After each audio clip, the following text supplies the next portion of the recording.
സമയത്ത് തന്നെ ഉച്ചയ്ക്ക് വിളിച്ചടി. കൂട്ടുകാരന്മാരുടെ അടുത്ത് വന്ന് ചോദിച്ചാൽ ആരോട് അയാൾ സംസാരിക്കുന്നതെന്ന്. അപ്പോൾ ഇയാൾ പറഞ്ഞു കാമുകിയാണ്.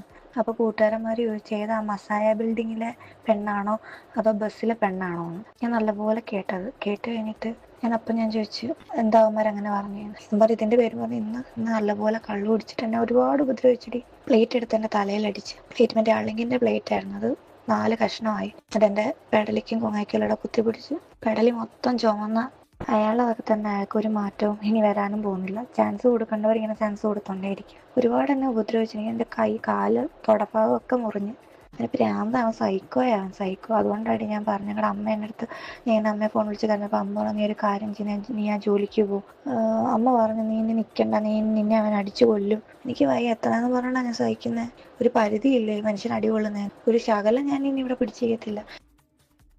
സുജിത് സുരേന്ദ്രനുണ്ട് ഇപ്പോൾ വാർത്തയുടെ വിശദാംശങ്ങളുമായി കൊട്ടാരക്കരയിൽ. സുജിത്ത്, ഈ ഫോൺ സംഭാഷണം കൂടി പുറത്തു വരുമ്പോൾ ആ ക്രൂരത അതൊന്നുകൂടി വ്യക്തമാവുകയാണല്ലോ സുജിത്ത്. തീർച്ചയായും ഉന്മേഷ്, ഈ സംഭവം അതായത് അതുല്യയെ ഇത്രയേറെ ക്രൂരമായി സതീഷ് ഉപദ്രവിച്ചതായും ഒപ്പം തന്നെ സതീഷ് ഒരു എക്സ്ട്രീം സൈക്കോയാണെന്ന ഈ അതുല്യ തന്നെ തൻ്റെ സഹപാഠികളായ സുഹൃത്തുക്കളോട് നേരത്തെ തന്നെ പറഞ്ഞിരുന്നു. അക്കാര്യം ആ സുഹൃത്തുക്കൾ നമ്മളോട് വെളിപ്പെടുത്തിയതുമാണ്.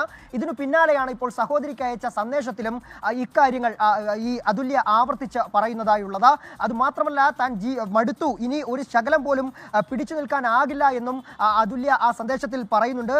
അവന് ഭ്രാന്താണ്, സൈക്കോ എന്ന് തന്നെയാണ് കൃത്യമായി ആ ശബ്ദ സന്ദേശത്തിൽ അതുല്യ പറയുന്നത്. അതുപോലെ തന്നെ ഈ കാര്യങ്ങളൊക്കെ തന്റെ അമ്മയോട് പറഞ്ഞപ്പോൾ അമ്മ തന്നെ പറഞ്ഞിരുന്നു അവൻ നിന്നെ അടിച്ചു കൊല്ലും, അതുകൊണ്ട് അവിടെ നിന്നും നീ എത്രയും പെട്ടെന്ന് മറ്റൊരു ബെഡ് സ്പേസ് കണ്ടെത്തി മാറണമെന്ന് പറഞ്ഞിരുന്നു. എന്നാൽ അവിടെ നിന്നും പോയി മറ്റൊരു ജോലിക്ക് ശ്രമിക്കണമെന്നും ജോലിക്ക് ചേരണമെന്നും അമ്മ പറഞ്ഞിരുന്നു. പക്ഷേ ആ ജോലിക്ക് ചേരാൻ അതുല്യ തയ്യാറാകാതിരുന്നത്, അതിന് കാരണം താൻ ജോലി ചെയ്യുന്ന സ്ഥലത്തേക്കെത്തി അതുല്യയെ അവിടെയും ഉപദ്രവിക്കും, ഒപ്പം തന്നെ തന്റെ വിസ ക്യാൻസൽ ചെയ്യുമോ എന്ന് പോലും അതുല്യ ഭയപ്പെട്ടിരുന്നു. ഇത്തരം കാരണങ്ങളാൽ കൊണ്ടാണ് സതീഷിൽ നിന്നും മാറി ഈ നാട്ടിലേക്ക് വരാൻ പോലും ആകാതെ അതുല്യ അവിടെ നിൽക്കേണ്ടി വന്നത്. എന്തായാലും ഇനിയും പിടിച്ചു നിൽക്കാനാകില്ല എന്ന തന്റെ സഹോദരിക്ക് അയച്ച സന്ദേശത്തിൽ പോലും കൃത്യമായി അതുല്യ പറയുകയാണ്. അതിലൂടെ തന്നെ കൃത്യമായി എത്രത്തോളമാണ് അതുല്യ നേരിട്ടിരുന്ന പീഡനങ്ങൾ എന്ന് തന്നെ ഇതിലെല്ലാം തന്നെ വ്യക്തമാക്കുകയാണ്.